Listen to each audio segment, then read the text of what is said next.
जय हिंद फ्रेंड्स। मेरे YouTube channel ई study point में आपका स्वागत है। पिछले वीडियो में हम लोगों ने बहुपद की परिभाषा और बहुपद को कैसे पहचानते हैं इसके बारे में हम लोगों ने जाना था। आज हम बहुपद के गुणांक और उसके घात के बारे में जानेंगे। इसके पहले अगर आप मेरे चैनल पर नए हैं और आप चाहते हैं कि मेरे वीडियो का अपडेट आप तक पहुंचता रहे तो आप मेरे चैनल को सब्सक्राइब करें और बेल आइकन को प्रेस कर दें। चलिए सबसे पहले हम जानते हैं कि कोएफिशिएंट यानी कि गुणांक क्या होता है। तो दोस्तों किसी भी बहुपद के प्रत्येक पद में जो अचर गुणनखंड होता है जिसे हम कांस्टेंट फैक्टर कहते हैं उसी को हम पद का क्या कहेंगे, गुणांक कहेंगे। जैसे हम इसे एग्जाम्पल्स के द्वारा समझते हैं। कोई हम यहाँ पे एग्जाम्पल लेते हैं, जैसे हम ले लिए 2x² प्लस 5x प्लस 3। ये आपका एक बहुपद है। इसमें अगर पूछा जाए प्रत्येक पद का आपका गुणांक यानी कि कोएफिशिएंट, तो हम कह सकते हैं कि एक पद ये है, ये दूसरा पद है और ये तीसरा पद है। इसके आगे हम जानेंगे कि बहुपद का प्रकार के बारे में। ठीक है, फिलहाल हमें यहाँ पर समझना है कि कोएफिशिएंट क्या होता है, गुणांक क्या होता है। तो दोस्तों ये पहला जो पद है 2x², इसमें जो x² का जो अचर आपका गुणनखंड है उसी को हम क्या कहेंगे, x² का गुणांक। यानी यहाँ पे x² का गुणांक क्या हो जाएगा, x² का गुणांक आपका हो जाएगा 2। ठीक है, क्या हो जाएगा आपका 2। उसी तरह से इसमें अगर देखा जाए, इसमें आपका गुणांक क्या है, तो x आपका चर है और 5 क्या है, अचर है। तो अचर संख्या ही आपका गुणांक होगा। यानी x का गुणांक क्या हो जाएगा, इसमें x का गुणांक आपका इसमें 5 हो जाएगा। और ये आपका इसमें कोई अचर नहीं है, यानी कि आपका चर नहीं है, यानी आपका क्या है, ये अचर पद है। क्या है, अचर पद है। ठीक है, एक और एग्जांपल देखते हैं हम। एक और एग्जांपल के द्वारा हम समझते हैं कि गुणांक क्या होता है। चलिए एक और एग्जांपल हम ले लेते हैं यहाँ पे 4x के पावर 3 5x प्लस 1। इसमें अगर पूछा जाए कि पहले पद का यानी कि x³ का गुणांक क्या है, तो 4 है। इसमें आपका गुणांक क्या हो जाएगा, 4। ठीक है, इस पद में अगर पूछा जाए कि x का गुणांक क्या होगा, तो आपका 5 होगा। और इसमें कांस्टेंट यानी कि अचर पद क्या हो जाएगा, आपका 1 हो जाएगा। ठीक है, दोस्तों हम आसानी से पहचान सकते हैं किसी भी पद में जिस चर मान का आपका गुणांक पूछा जाए बता सकते हैं। ठीक है, एक और एग्जांपल लेते हैं हम यहाँ पे, जैसे x प्लस 2। अगर इसमें x का आपका गुणांक पूछा जाए, कोएफिशिएंट पूछा जाए, तो यहाँ पे कुछ नहीं दिख रहा है, यानी कि 1 छिपा हुआ है। 1 से मल्टीपल है, यानी कि यहाँ पे 1 क्या हो जाएगा, आपका गुणांक हो जाएगा। और 2 आपका क्या हो जाएगा, कांस्टेंट यानी कि अचर पद हो जाएगा, या नियत बोल सकते हैं। ठीक है, नियत पद। ठीक है, तो आसानी से हम पहचान सकते हैं। चलिए अब इसके बाद हम डिग्री के बारे में जानेंगे कि डिग्री क्या होता है। ठीक है, तो बहुपद के किसी एक पद में घातों का जो अधिकतम योग होता है उसी को हम बहुपद का क्या कहते हैं, घात कहते हैं। ठीक है, चलिए इसे भी हम एग्जांपल्स के द्वारा समझते हैं। एक एग्जांपल हम यहाँ पर लेते हैं, x² प्लस 4x प्लस 3। यहाँ पे क्या बोल रहा है कि बहुपद के किसी एक पद के घातों का अधिकतम योग। अब ये जो आपका बहुपद है वह एक चर में बहुपद है। किस चर में है, आपका एक चर में, एक चर में बहुपद। दोस्तों चर क्या होता है हम पिछले वीडियो में बता चुका है। ठीक है, यहाँ पे केवल एक चर दिख रहा है x, यानी एक चर में आपका ये बहुपद है। अब इसमें बात करें तो इसमें 2 है, इसमें आपका 1 है। ठीक है, तो यह परिभाषा क्या बोल रहा है, डेफिनेशन क्या बोल रहा है कि बहुपद के किसी एक पद में, कोई भी पद हो सकता है, उसमें जो अधिकतम योग होगा घातों का उसे हम क्या कहेंगे, घात, बहुपद का घात कहेंगे। तो ये आपका 1 है, ये आपका 1 है। ठीक है, 1 तो आपका यही ना अधिकतम है, यानी कि घात क्या हो जाएगा, 2 हो जाएगा। ठीक है, एक और एग्जांपल लेते हैं हम यहाँ पे, इसे इरेज कर देते हैं, ठीक है, स्पेस नहीं है।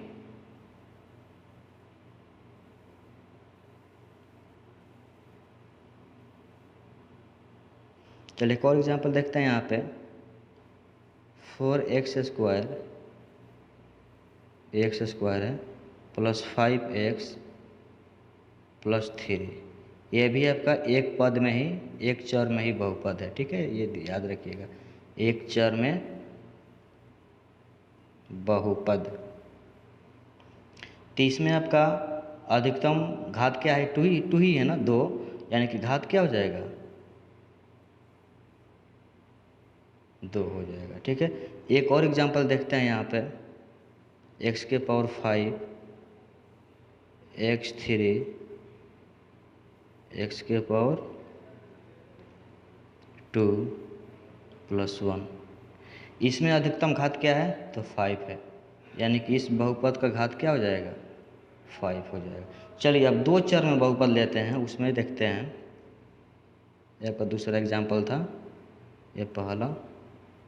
एक और एग्जांपल लेते हैं, जैसे 3x² y plus 5y plus 3x plus 2, ये भी आपका बहुपद है, लेकिन दो चर में, किसमें है, दो चर में बहुपद, ठीक है। हमें एक चर में ही पढ़ना है, लेकिन हम घात को बता रहे हैं, तो यहाँ पर हम एग्जाम्पल ले रहे हैं। तो डेफिनेशन क्या बोले, किसी भी पद में घात का जो अधिकतम मान होगा, योग होगा, वही आपका क्या होगा, उस बहुपद का घात होगा। तो इसमें बात करें तो y का पावर 1 है, यहाँ x के पावर 1 है, y का पावर 1 है, यहाँ पे x के पावर क्या है, 1 है। तो हम सारे घात को जोड़ेंगे, यहाँ पे x के पावर 2 और 1 कितना हो जाएगा, 3, यहाँ पे x के पावर 1 और y का पावर 1 कितना हो जाएगा, 2, यहाँ पे आपका 1 है, तो अधिक क्या है आपका, 3 ही आ रहा है ना, यानी कि इसका घात क्या हो जाएगा, 3 हो जाएगा, ठीक है। इस बहुपद का घात क्या हो जाएगा, 3 हो जाएगा। तो दोस्तों आशा करता हूँ कि आपको घात समझ में आया होगा, एक बार फिर से मैं बता दे रहा हूँ, ठीक है। किसी भी बहुपद में हम हर एक पद का हम घात का योग करेंगे, जोड़ेंगे घात को, जो अधिकतम आएगा वही वैल्यू उस बहुपद का क्या होगा, आपका घात होगा। जैसे इसमें x² और y था, दोनों को जोड़ दिया तो 3 आया, यहाँ पे कितना आया, 2 आया, यहाँ पे 1, तो अधिक वैल्यू क्या आ रहा है, 3 ही आ रहा है ना, यानी इस बहुपद का घात क्या हो जाएगा, 3 हो जाएगा, ठीक है। चलिए आगे बढ़ते हैं। अब हम जानेंगे बहुपद के प्रकार, टाइप्स ऑफ पॉलिनोमियल्स, ठीक है। इसको हम दो तरह से बांटे हैं, एक हम पद के आधार पे, दूसरा हम घात के आधार पे। तो पहले हम जानेंगे पदों के आधार पे बहुपद को कितने भागों में बांटा है, ठीक है। तो पद के आधार पे हम लोग बहुपदों को 3 भागों में बांट दिए हैं। पहला आपका है मोनोमियल, दूसरा बाइनोमियल और तीसरा ट्राइनोमियल।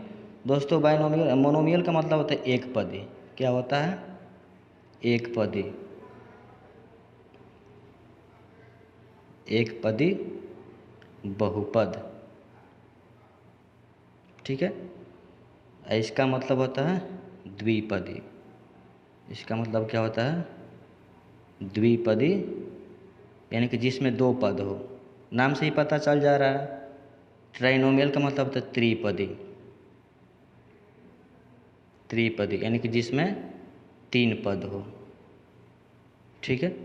चलिए एक एक करके तीनों के बारे में जानते हैं। मोनोमियल की डेफिनेशन बोलता है कि a polynomial having 1 term is called a monomial, यानी कि वैसा बहुपद जिसमें केवल एक पद हो, ठीक है। जैसे एग्जांपल में दिया हुआ 5 3m 12ab, इसमें केवल क्या दिख रहा है, एक पद दिख रहा है, ठीक है। और भी एग्जांपल्स हो सकता है, जैसे 6 5x 7xy, यानी कह सकते हैं कि इसमें प्लस माइनस करके नहीं दिया हुआ है, ठीक है। उस प्रकार के हम पद को एक पदी बहुपद कहते हैं, ठीक है। ये आपका चर भी हो सकता है और अचर के साथ भी हो सकता है, ठीक है। जैसे आपका ये अचर है और ये चर है, ठीक है। चलिए दूसरा देखते हैं बाइनोमियल। बाइनोमियल का अर्थ दोस्तों होता है द्विपदी, यानी कह सकते हैं कि वैसा बहुपद जिसमें दो पद हो, ठीक है। जैसे आपका पहला है 5x+3, 5x+3, यहाँ पे देखिए 5x+3, या यहाँ पे हम डेफिनेशन दे देते हैं, एग्जाम्पल दे देते हैं 5x+3। इसमें दो पद है, एक प्लस के बाद एक प्लस के पहले, तो इस प्रकार के हम बहुपद को क्या कहेंगे? द्विपदी बहुपद, जिसमें दो पद हो, ठीक है। या कह सकते हैं कि जिसमें एक जगह प्लस माइनस दिया हुआ हो, उस प्रकार के बहुपद को हम क्या कहेंगे? द्विपदी बहुपद। एक दूसरा दिया हुआ है आपका, ले लेते हैं यहाँ पे 4a-2, ये भी आपका दो पद है, एक 4a एक आपका -2। एक और एग्जांपल यहाँ पे दिया हुआ है 10p+1, यानी कि 10p एक पद हो गया और आपका 1 एक दूसरा पद हो गया, ठीक है। या इसे हम यहाँ पे समझते हैं, कलर चेंज कर देते हैं, यहाँ पे 4x+5 द्विपदी, ये आपका 4x एक पद हो गया और प्लस के बाद आपका 5 एक दूसरा पद हो गया। तो इस प्रकार के हम बहुपद को क्या कहेंगे? द्विपदी बहुपद। तीसरा देखते हैं ट्राइनोमियल। तो दोस्तों नाम से ही पता चल जा रहा है, ठीक है। ट्राइनोमियल का मतलब त्रिपदी, जिस बहुपद में आपका तीन पद हो। जैसे एग्जाम्पल यहाँ पे दिया हुआ है 4x² + 8x - 12। यहाँ पे एक 4x आपका एक पद हो गया, 8x आपका दूसरा पद हो गया, माइनस आपका 12 तीसरा पद हो गया। तो इस प्रकार का हम बहुपद को ट्राइनोमियल यानी कि त्रिपदी बहुपद कहेंगे। एक और एग्जांपल दिया हुआ है 3a² + 4a + 10, इसमें भी आपका तीन पद है। तो इस प्रकार का हम बहुपद को क्या कहेंगे? त्रिपदी बहुपद। और एक तरह से कह सकते हैं कि इसमें आपका दो जगह प्लस या माइनस रहेगा। एक और एग्जांपल के द्वारा हम देखते हैं यहाँ पे x² + 2x + 3, इसमें भी आपका तीन पद हो जा रहा है, एक ये दूसरा और ये तीसरा, ठीक है। तो इस प्रकार के हम बहुपद को क्या कहेंगे? त्रिपदी बहुपद। चलिए अगला जानते हैं घात के आधार पर। तो दोस्तों घात के आधार पर भी हम बहुपद को तीन भागों में बांटे हैं। पहला है आपका कांस्टेंट, जिसे हम लोग अचर बहुपद भी बोलते हैं, ठीक है, अचर या नियत बहुपद। दूसरा आपका लीनियर, जिसे हम रैखिक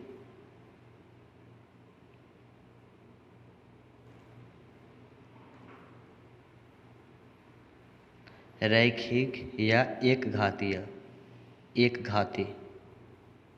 ठीक है। चलिए एक एक करके बारे में जानते हैं। कांस्टेंट, तो ए पॉलिनोमियल ऑफ डिग्री 0, यानी जिसका घात क्या हो? 0 हो, उस प्रकार के हम पॉलिनोमियल को यानी बहुपद को हम नियत घात कहते हैं, नियत बहुपद कहते हैं, या कांस्टेंट घात कहते हैं, बहुपद कहते हैं, ठीक है। जैसे इसका एग्जांपल ले लेते हैं। अब इसमें जितना भी आपका कांस्टेंट है ना, सारा आपका क्या हो जाएगा? अचर बहुपद।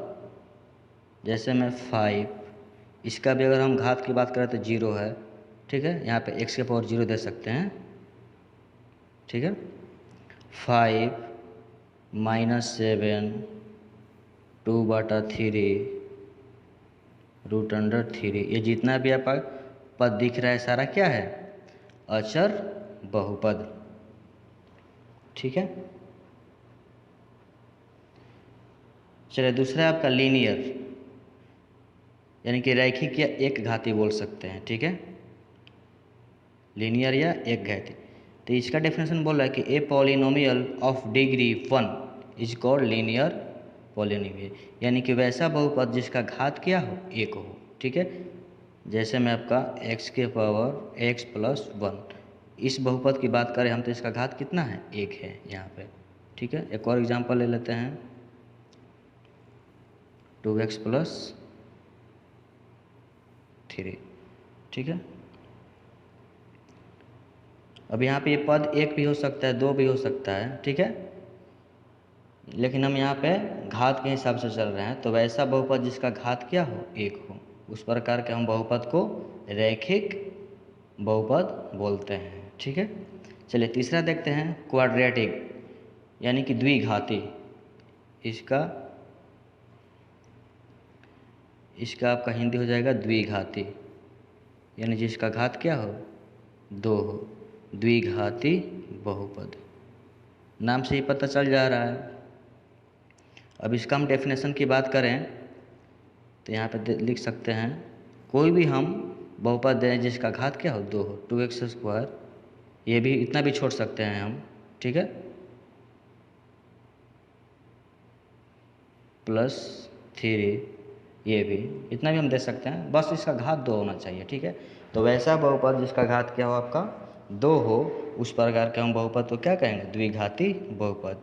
अब पद के हिसाब से ये एक पदी भी हो सकता है, द्विपदी भी हो सकता है, ठीक है, त्रिपदी भी हो सकता है, बट यहाँ पे हमें फोकस देना है क्या, घात के हिसाब से। ठीक है, चलिए नेक्स्ट है आपका क्यूबिक।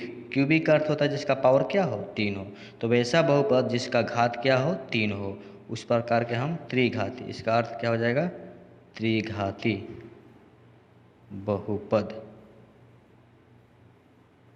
यानी कि वैसा बहुपद जिसका घात क्या होना चाहिए, 3। जैसे एग्जाम्पल की बात करें हम तो x⁻3, इतना भी हम बोल सकते हैं। ये जो बहुपद है क्या है, इसका कितना घाती बहुपद है, त्रिघाती, लेकिन कितना पद है, 1 पद, यानी त्रिघाती एक पदी बहुपद बोल सकते हैं। ठीक है, प्लस अगर यहाँ पर हम जोड़ करें x²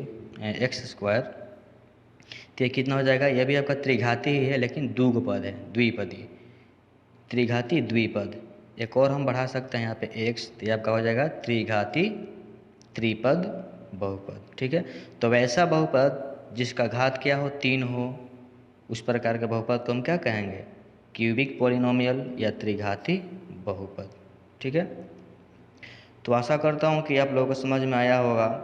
अगर अभी दिक्कत हो तो आप कमेंट में कमेंट कर सकते हैं, मैं कोशिश करूँगा फिर से समझाने का। ठीक है, आज के लिए इतना ही, इसके आगे हम अगले वीडियो में लेकर आएंगे। और हमारे वीडियो को आप ज़्यादा से ज़्यादा शेयर करें और लाइक करें ताकि मैं और आपके लिए वीडियो ला सकूं। तब तक के लिए जय हिंद।